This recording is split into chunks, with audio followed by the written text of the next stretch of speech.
of Lagos.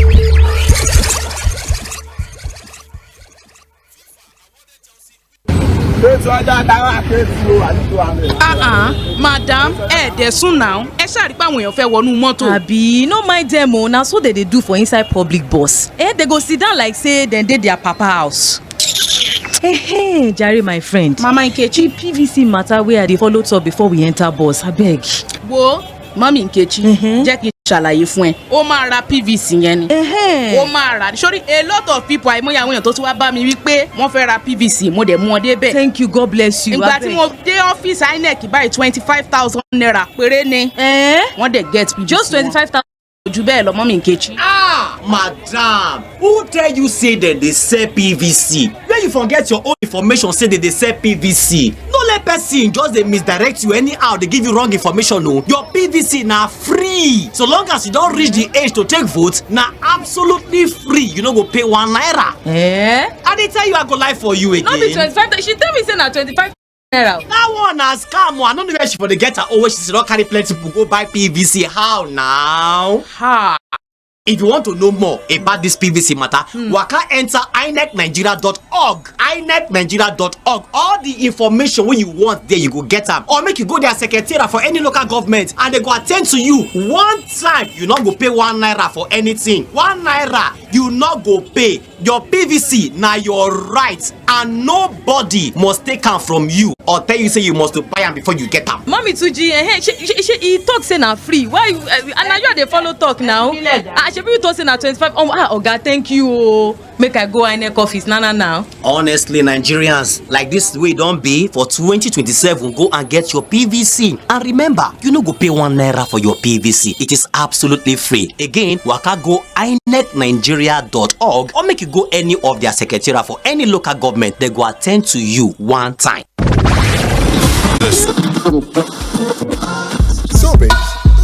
Knowledge is power. Information is key. And that is why we aim to unlock the doors of opinion, unveiling the stories that need to be told. The Morning Express on Mainland 98.3 FM from 5 a.m. to 11 a.m. as we invoke the thought-provoking discussion, tackle the tough questions, challenge assumption, and give a voice to the unheard. This is the Morning Express on Mainland 98 FM. Welcome on board the Morning Express.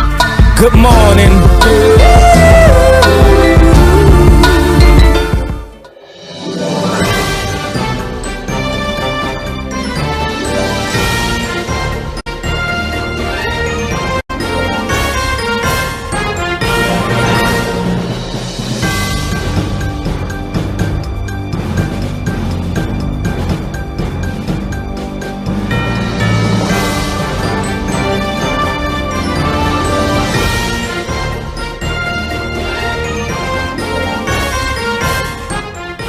Good morning and thank you for tuning in. A warm welcome to the Morning Express here on Mainland 98.3 FM, the sound of Lagos. My name is Sage Babalola and I'm of course here to walk you through the trending stories on the front covers of our newspapers on this bit of the morning show called Trends in the Papers. As always, we'll be reviewing our dailies, The Guardian, Punch and Vanguard in no particular order, and we will just use it to organize these reports. And of course, our in-house analyst for outside will be here to broaden the headlines. As you know, the political season is almost upon us and there's a lot of intrigues that are piling up. And so you have no cause for concern. We will do our best to help you stay on top of this information as they come. With Trends in the Papers, we have a number of political programs as well.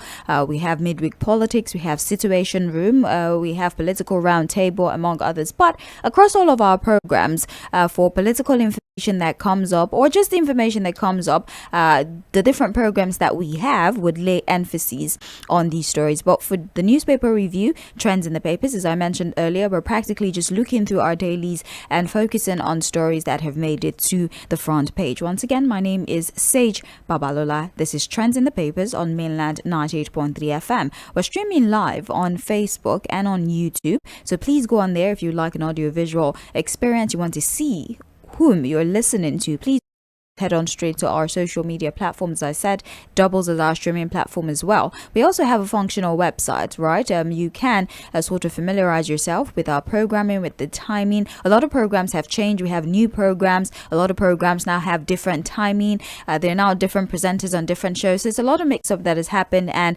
we want you to understand so you're not you tune in. If you go to the website, all new information has been uploaded, and then you can still follow your favorite program on this style. Although I believe every program should be your favorite, right? That's how much confidence we have in the presentation that we offer to you on this platform. You can also listen to the program via the website. That's another great thing about our website. You can listen live via the website, and it allows you to do every other thing in the same way that you're listening to your radio. If that's what you're using, the website just mimics another radio, so you can listen even when you're in a transit. Or you can use Radio Garden or other digital platforms that you so please to listen to our programs as well. As our usual practice, I would like to take us back to weekend reports to ensure continuity, and then the stories that we take this morning make sense because a lot of them sort of started over the weekend. For the Punch newspaper, some of the weekend reports include SANU warns federal government over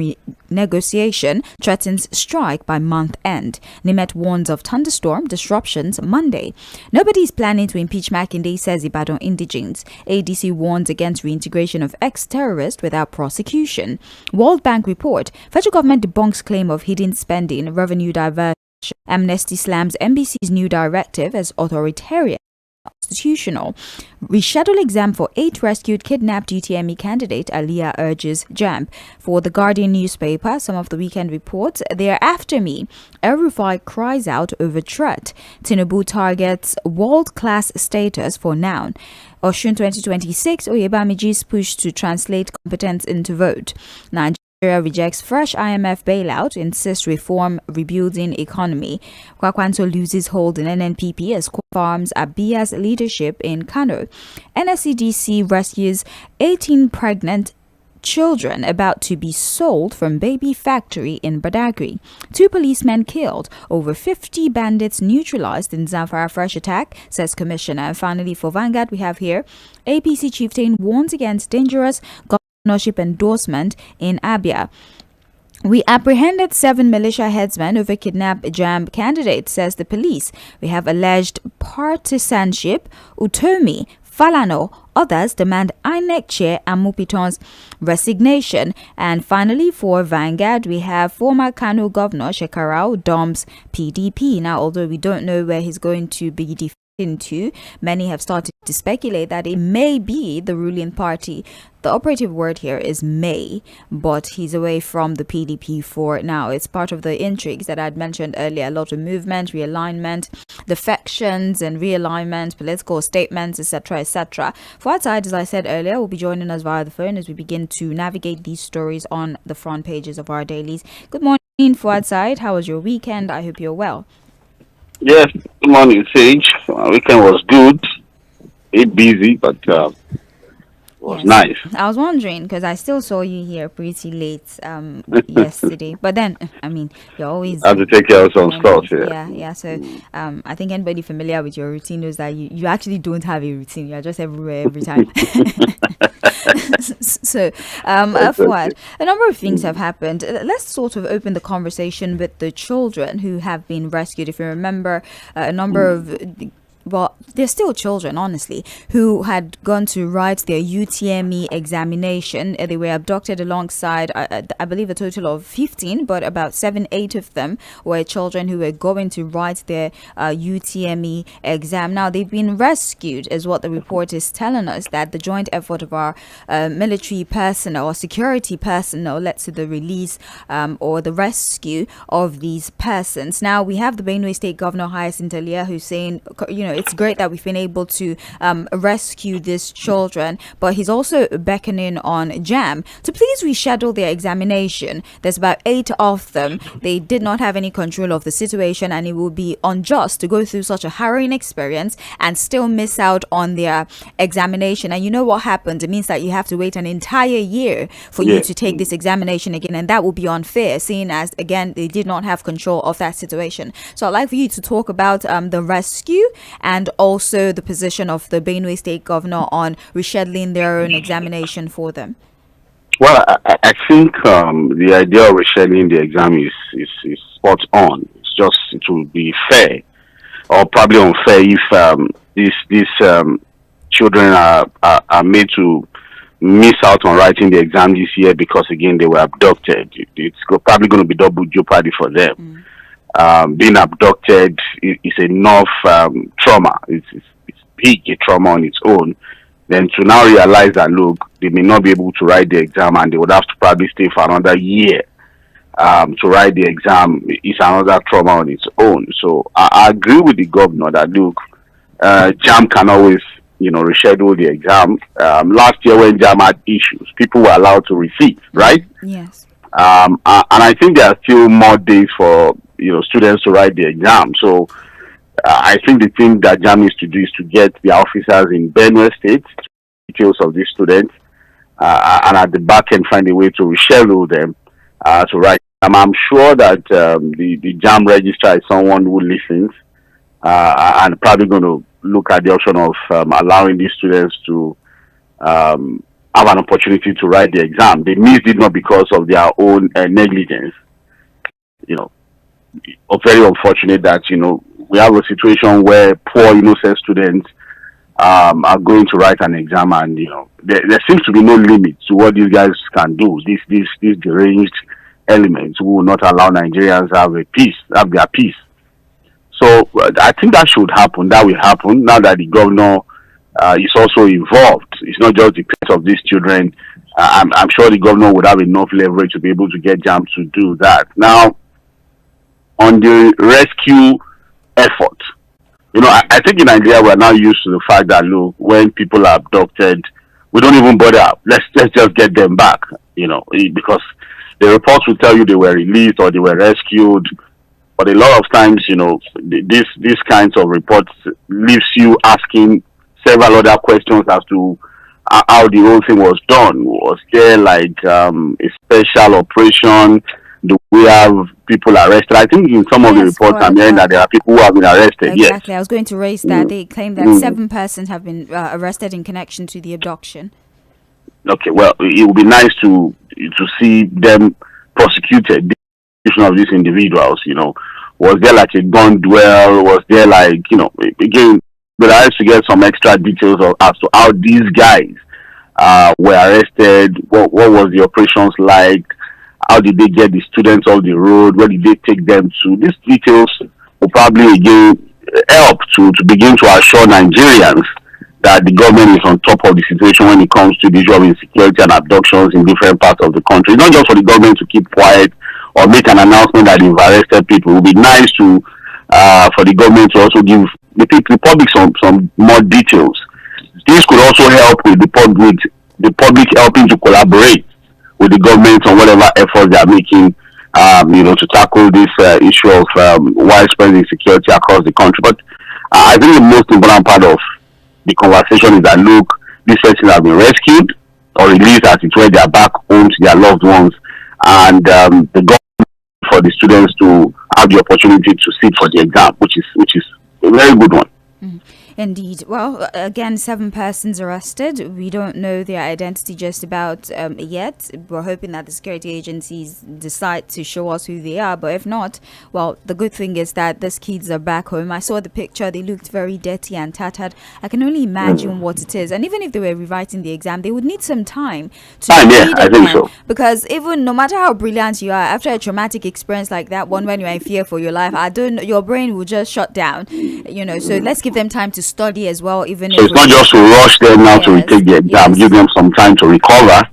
JAM can always arrange that. They have different CBTs. If it's about putting up a different question for them or something, something can always be done. I'm sure JAM would do that. I believe so. Well, since we're still on the subject matter of security, Fuad, I think we can use this to lead into the conversation of the 744 terrorists that are to be reintegrated. Now, this information came out late last week, right? A lot of analysts have said something about it, but the conversation continues because there's been a whole lot of opposition to that particular program. The Human Rights Association of Nigeria, HURIWA, for example, they are outrightly rejecting that program, that 744 individuals that they describe as repentant terrorists after Operation Safe Corridor. Of course, I believe is 6 to 24 weeks, thereabout is what that program is. So they train them, de-radicalize them, put them onto vocational skills, barbing, whatever vocational skill you want to learn, and then you're released into society. Now, it was a whole program. I'm just going to play you a 22-second clip of something from that program, and then we can have a conversation around the program in itself, the 744, and the heavy opposition that has followed this particular initiative of government. Let me also emphasize that Operation Safe Corridor is not an amnesty program, and it is not a sign of weakness. It complements military operations by addressing the human terrain of conflicts, reducing recidivism, thus relapsing back to former criminal actions. So Fatai, that's the coordinators of the program. I wasn't able to pick out his name because there was a bunch of people talking there. But many people have said that this operation seems like a reward for these terrorists just because they claim to have repented. And now he's saying this is not an amnesty program. We're not just handing freebies to them. They did go through an intensive de-radicalization process. They now have skills, and so they are fit to be reintegrated into society. But the question remains, Fuad, what are the metrics that you use to measure complete de-radicalization?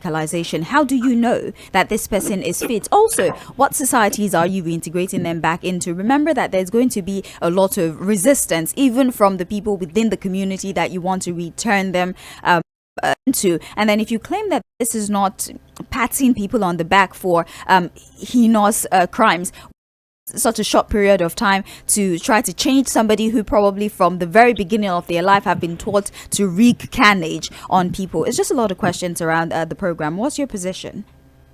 Okay, well, I think you were not able to pick the name of coordinator that you just played the sound bite.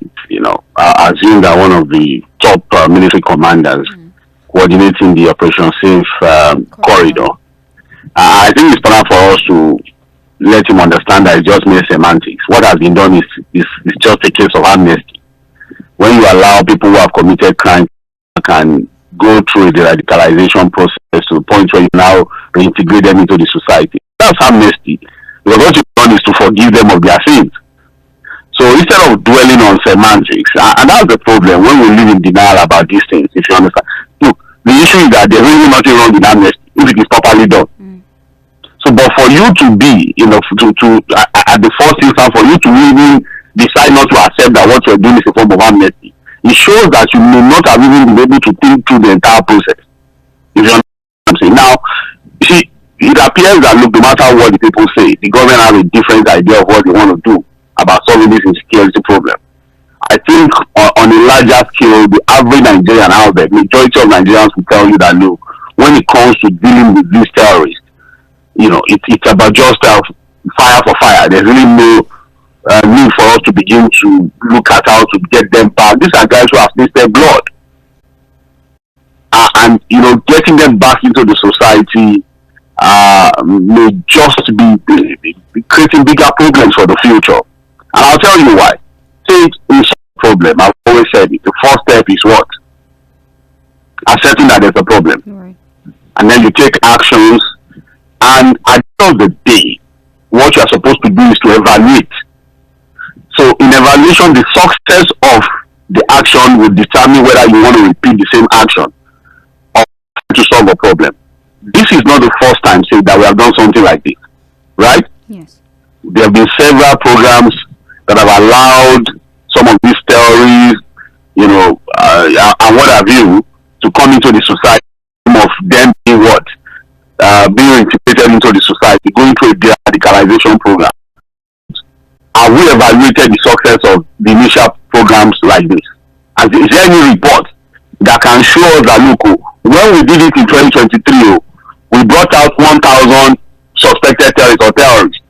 We took them through a radicalization process, and we can tell you that, look, we have complete information that the 1,000 persons are in the society, they are contributing meaningfully, they are doing legitimate work, they have not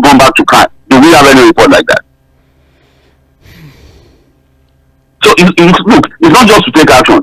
Because it appears that this 74 is the first of it. I know there have been several from even the Buhari era. Yes. So the question is, the ones, the so-called de-radicalization program that we've done in the past, how well have we evaluated those programs? And do we have any report as to whether it was successful or not before we can begin to talk about this one?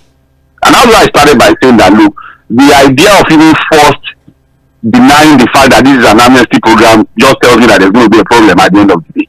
It's just mere semantics. Whatever is done, no matter how you try to explain it, it's a form of amnesty. Drop your weapon, come out from the trenches, give you the opportunity to be de-radicalized, trained, your sins are forgiven, and then we can integrate you back into the society. Okay, how do you define amnesty? So that's number two. You've talked about the people who are victims of these guys. Yes. I've listened to some of our top military commanders who are coordinating this thing, saying that, look, some of these guys may not have necessarily tasted blood, that some of them were even abducted, coerced, forced into joining these groups. Yes. But again, a lot of Nigerians might not really believe all of these things, because how do you profile a person to the point where you can say, oh, I was forced to join the group, not that I joined on my own volition. Oh, I was abducted, and because of that, I had no choice, I had to join the group. What it means is that you probably must have serious intelligence about the operations of whatever group these guys are coming out from. Because the fear of many Nigerians is that, look, they may just be pushed out there to go back into society to become sleeper cells for these terrorists.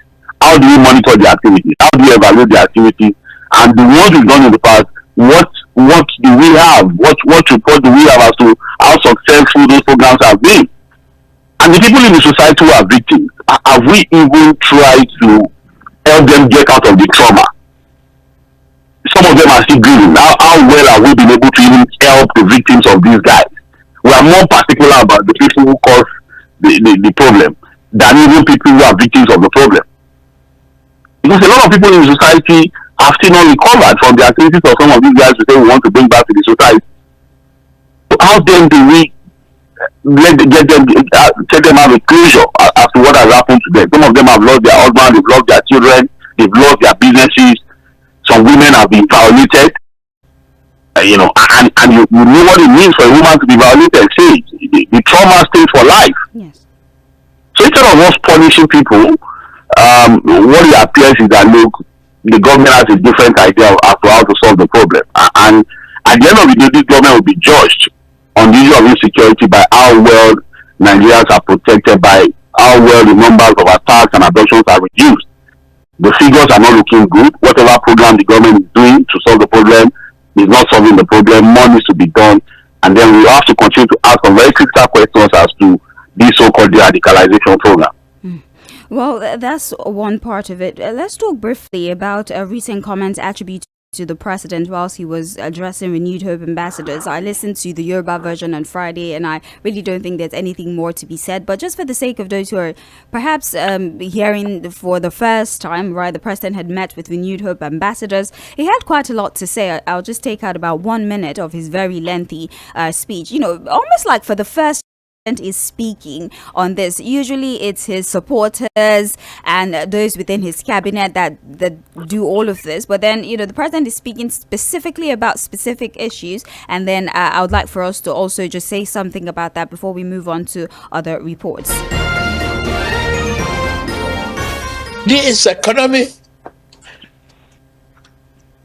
and they have to look back, because the truth is I took over from the late Buhari is me. He was a partner. And if I took over from him, is that not from myself? So if something is wrong, fine. Live with it, correct it, move on. This is an opportunity of lifetime to break the shackle of poverty, ignorance, to put freedom in the hearts of our people. Not the rascality of a street confession. No one without history among these Calabash, the head, was the chairman of the Privatization Council of Nigeria. In this country, one time, he privatized the steel industry in Delta. Is he working today? No ounce. They privatized Ajaokuta. Is he working today? Go unreleased.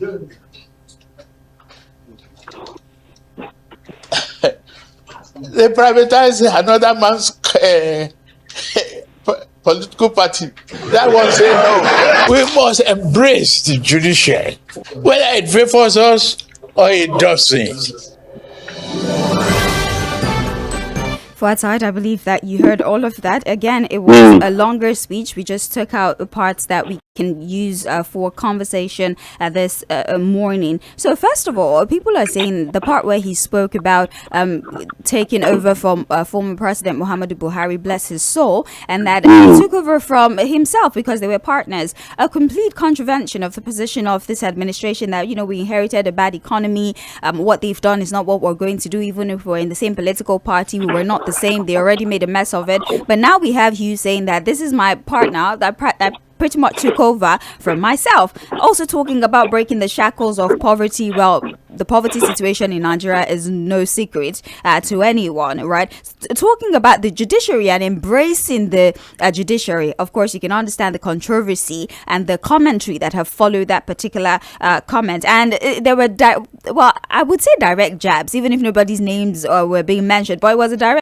He referenced the convention, that he says the rascality of a convention, and then he referenced even I would like to believe Atiku Abubakar, because he was the one who was in charge of privatization at the time, and that most of the privatization efforts were more like efforts in futility because the bulk of the privatization, the institutions that were privatized are currently not working, etc., etc. Fuad, let's get your comments. Okay, because of time, we'll be very fast on this one. Now, on the issue of the economy and the fact that the president is admitting that, look, he cannot blame anybody. He cannot look back. That's what he's saying. You know, when Buhari came in, the blame for almost 8 years was 15 years of PDP. So you have the president saying now that, you know what, I can't blame anybody. I was part of what produced Buhari. And so blaming him would mean I'm blaming myself. So it means that, and what you have said figuratively is that, you know what, I took over from myself. Right. But if there's any problem, I'll correct it. And I think that's a better way to begin to take responsibility as a president. You understand? Because, for example, I've seen several of his cabinet members, supporters, you know, the Senate president has said it severally. Oh, we inherited the bankrupt economy. It was this, it was that. And people have said, you know what, APC cannot be blaming APC. Right. It does not make any sense. You know, you blamed PDP for 16 years. Even though, whether you talk about APC, PDP, the reality is that it is the same of the same. The same Akpabio was a governor in the PDP for 8 years. See, so when we have APC blaming PDP, PDP blaming APC, APC blaming APC, the reality is that, look, it's the same of the same. Right. Okay, the governors now who have left the PDP, who have gone into the APC, who are they going to be blaming? They will now blame PDP that day they left, that they were part so nobody should. So I like that the fact, and that's why, you know, sometimes you see the president taking a position and his supporters not taking the same position. This is the same president that told you, no, don't pity me. I demanded for this job. I worked for it. I planned for it. I suffered for it. So, and when the president says don't pity me, means that, look, if people are asking for accountability, if people are criticizing me, are demanding for better performance, you don't pity me. But you have the supporters who would say, oh, you hate the president. You hate the president. I'm like, again, those are myopic views of the megalomaniacs of government that don't bother people like us, if you understand what I'm saying. So I think the president with that one is trying to take responsibility. And if it is true, not just by mere words because he's talking to people that he wants to take responsibility, so what it means is that he's telling us that, you know what, evaluate me the more, ask your questions, evaluate my performance. I'm not going to blame anybody. I'll take responsibility. If there are things that are not working, I'll be making effort to correct them. And it would be nice for us to know the things that are working and the ones that are not working, and then evaluate the performance of the what the work the government is doing, the president is doing to correct those things. It keeps talking about breaking the shackles of poverty. Say it. You know, there's hardly any time the president talks without talking about breaking the shackles of poverty. The poverty index under this administration is nothing to write home about. Say it. The figures are there. The poverty index keeps going up. In fact, what we have is a situation where, if you're going to be going by the World Bank report, about 63% of Nigerians are currently faced with multidimensional poverty. Just about a year ago, it was about 50-something percent. Say it. Now we have 144 million Nigerians who are gasping for breath, even though the president had initially said, let the poor breathe. The poor no longer breathe. More people are sliding into the poverty line. And it would be nice for the president to tell us what he is doing in tangible terms to reduce the poverty index in the country. What he is doing in tangible terms, not vague statements. Now, we also talked about if the opposition is not seeing what he is doing, his performance, the roads he's constructing, they should go and buy Gigi Bola. So I would assume that is to politicians. You know, politicians will always draw jabs at themselves. Yeah. But for ordinary Nigerians who are still demanding for performance, who are saying, oh, Mr. President, we really can't see what you have done. You keep talking about reforms. What are the results of the reforms? You know, again, the ordinary Nigerian would evaluate the performance of this government by his current living standard. You know, like Mr. Curtis will always say, the easiest way to evaluate this government, you don't need to bother with World Bank figures or Nigeria Bureau of Statistics or One Economics from Harvard or anywhere. The easiest indices to measure the performance is to ask yourself, when he came in, what was my situation? Now, am I better off or worse off? See, is that not a fair way of assessing the government? My living standard, my economy, what were the things the president promised me? How many of those things has he delivered on? The president talked about Amagbiwale as if Biwale. We're not the ones that made those promises, Osage. And so if we are asking for like Kokore would always joke on our Yoruba news analysis program. Is it that somebody stole the president's file? The file he used to campaign. Because if the president said Amagbiwale, and the thing is not walling, and if the same president is telling you there's no other way, in fact, you should be thanking your God that your case is not as worse as that of Kenya. So we should not ask what happened. Did they change the file? If the president said, you know what, by all means possible, I'm going to provide you with electricity, stable electricity, and you not pay estimated billing. If I come back again, don't vote for me. Say, are we not supposed to ask him about that promise? So again, the poverty index in reality, and when he talks about Gigi Bola, I said that look, for if it is about for politicians, they can begin to throw jabs. But in reality, it's important for us to let the president know that look, you know, Nigerians don't need any Gigi Bola. For people who don't need like eyeglasses, you know, figuratively speaking, his performance would speak for itself. Right. People about that would need that rule. See, a good product to advertise itself. It's going to advertise itself. And look, and a bad product that you package will only sell for a little while. Before you know, people will eventually know so that is why it is important for the president to know that look, by now his performance should be speaking. His performance should, instead of looking for renewed hope ambassadors, it should be his work speaking to the people. You understand? So it's not, look, I said it. Awolowo did not give anybody any gigi to see his performance. Some of us were not born when he was in government, but our parents were so impacted positively by his performance that when we came up as children, they kept telling us his story. In Lagos here, Baba Jakonde did not give anybody glasses, so his work kept speaking for him till he died. Housing. And I say it, from 1999 till date, none could relatively have been able to match the records of Baba Jakonde, who lived for 4 years and 3 months. So, Mr. President, we don't need any let your work speak for you. And then he talked about the coalition, how, you know, these are some of the same old people. Yeah, the convention, of course, that's politics. The politicians will sort themselves out on that. Whether the judiciary will help them to model it up the more or sort it out, we'll keep our eyes on that. On the jabs at Atiku, that, you know, he was in charge of privatization. Yeah. I agree with the president. Say, it was a complete disaster, the privatization process under Atiku, under the Obasanjo regime. A complete disaster. See, And that's why we are saying that, look, we will still hold to account these people in the opposition. See, it's not saying we will not hold them to account. We are going to ask them critical questions too about their performance in the past. But we will not be we will not be, how do I put it now? We will not be distracted by a situation of the pot calling the kettle black. It's still same of the same things.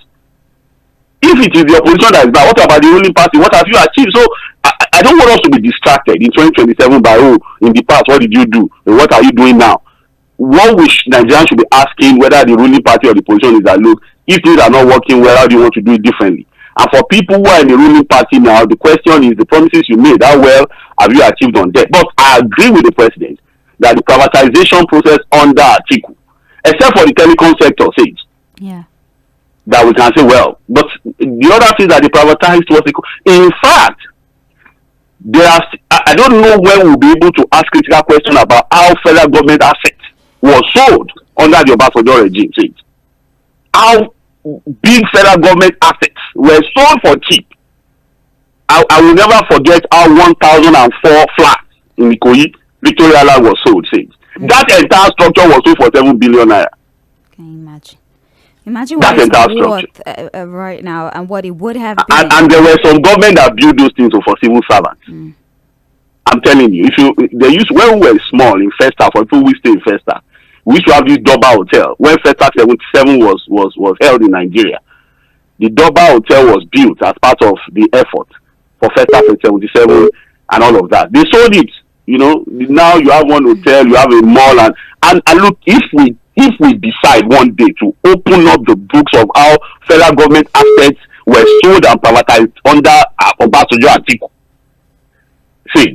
we are going to open a lot of can of worms. So I agree. And then on embracing judiciary, finally, Nigerians don't hate the judiciary, but they will not embrace a corrupt judiciary. Nigerians will not embrace a compromised judiciary. The judiciary should do their job in a way where they can earn the trust of the people again. But we can't have a judiciary with conflicting court judgment. You can't have a senator of Adamu Bukachuwa kind of judiciary, and you want Nigerians to approve that kind of judiciary. So if the president is saying we approve judiciary, whether it was you or not, no. A corrupt judiciary should be called out for being corrupt. A compromised judiciary but must be told that you are compromised. We cannot embrace corruption and compromise. That's what we are saying. Well, thank you very much for it. And for the person who is calling consistently, you should know by now, if you're calling consistently and the call is not being answered, it should tell you something. Stop. Is the person listening to the program? I don't understand. Stop calling. We don't take calls on this segment. In another 10 minutes, you'll be allowed to call. Please, you're disrupting the conversation we're having. It still trends in the papers, Mainland 98.3 FM. For outside, let's talk about this one that sort of concerns us as reporters, right? Amnesty slams NBC's new directive as authoritarian and unconstitutional. Human rights organization has strongly criticized the recent directive by the National Broadcasting Commission, describing it as an attempt to stifle press freedom and impose unlawful restriction on journalists. In a statement on Sunday, the group faulted NBC's formal notice to broadcasters, which targets political broadcasts and anchors of current political programs. So that notice warns broadcasters against actions such as expressing personal opinion, allegedly intimidating guests, or failing to maintain neutrality, citing a rise in breaches of the Nigeria Broadcasting Code. Well, Amnesty International believes that this is gagging the press, that the reporters are Nigerians as well and should be able to have an opinion on political issues. Also, allegations of allegedly intimidating guests, pressing on for them to answer certain questions. And so because we're in the political period right now, they should stay clear of these things that have been highlighted. You see, the good thing about Nigeria is that, look, any law at all, no matter how it was created, that goes against the dictates of the Constitution becomes a nullity. You understand what I'm saying? Yes. Because every law must be in consonance with the dictates of the Constitution. So whether you are a journalist or not, yes, the NBC code is supposed to guide the operations of the Nigerian media, broadcast media. But the reality is that if there's anything in the code that goes against the dictates of the Constitution, it can be challenged in court. And we've seen several situations where courts have nullified such decisions of the NBC. So again, what would happen is that, look, a lot of broadcast media will be raising up for litigation to challenge the NBC if they try to guard the media. And I've told people, the reality is that, look, there's what we call the ethics of the job, which you call guiding principles. It's not just about morality, it's about professionalism. And look, it is important for us to emphasize the need for the media to perform its core function as the fourth estate of the realm. I've told quite a number of people that, look, in the democracy, you talk about the three arms of government. You talk about the executive, the judiciary, and then the legislature. So the judiciary and legislature. And then you talk about the what? The doctrine of separation of power. You talk about checks and balances. But look, in a more advanced concept, it has gone beyond those three levels. You don't have the media, and that's why they are called the fourth estate of the realm. So in a situation where the judiciary is compromised, in a situation where the legislature is standing on the mandate and appears completely compromised to function effectively on the principles of checks and balances, the media is expected to step in. And that is why we talk about the watchdog role of the media. The what? The watchdog role of the media. And nobody can rewrite that. No code can change that thing. How do you do your job? How do you function on your watchdog role without you being able to speak truth to power, even if you are a journalist? Yes, I agree that on the basis of ethics, there's supposed to be what? Balancing. Yeah. There's supposed to be fairness. I agree. But again, you must also understand, and I assume that a lot of the top executives in the NBC are also communicators. And they must understand that, look, when it comes to perception management, there's really nothing you can do. People will hear what they want to hear. They will interpret the way they want. No matter how balanced you are in your analysis or in your job as a journalist, people will all take sides. But the most important job of the media in a democracy, is number one, to be the voice of the voiceless. It is what? To be the voice of the voiceless by being able to speak truth to power and performing that watchdog role for the sustenance of what you call a functional democracy. And that's why I said that it even goes beyond the media. What about civil society organizations? What about the human rights organizations? What about the labor unions? So democracy cannot function under a situation where it appears that the media is going to be guarded. In fact, the reality is that for every government that has tried to do it, the media will always outlive them. I remember when Abacha was there, under the dictatorship of Abacha. The media survived Abacha. Didn't the media survive Abacha? It did. They outlived Abacha. And I'm hoping that under President Bola Ahmed Tinubu, who has always touted himself as a Democrat, he will not add this to his record. We've seen some very strange things under this administration. I keep saying that if somebody had told me that some things that we have seen under the administration will happen, as somebody who has touted himself as a true Democrat, I would have taken a bet on it. Fuad. Yes. I would like for us to move on from that particular report and talk about this one. I'm moving to the Vanguard very quickly, if you can, in 2 minutes, because there's a Guardian report I want us to look at as well, the series of malware that have been sent to different agencies. But the Vanguard is sending us a World Bank report, no leakage in Federation revenue. The federal government is talking about the IMF report, and there's also one from the World Bank as well, where certain commentaries have followed a part of that report that talks about some financial flow. And now many I would say commentators have tagged it hidden spending. But we have the Federal Ministry of Finance saying that these are not hidden spendings. These monies are actually statutory transfers, they're saving and investment, they are security related expenditure, and we know that we cannot really probe security spending. And these are legitimate fiscal flows, and it is in no way hidden spending or leakages, and that we're misinterpreting this World Bank IMF report on our economic updates. state. What do you think about that? The ambiguity that exists when it comes to the use of funds, where we see miscellaneous dominating our budget, for example. Is it about time we start to probe these aspects and ask what exactly it is for? Because the IMF is drawing our attention to it, but we have a finance minister that's saying it's not leakage. These are actually going to legitimate endeavors.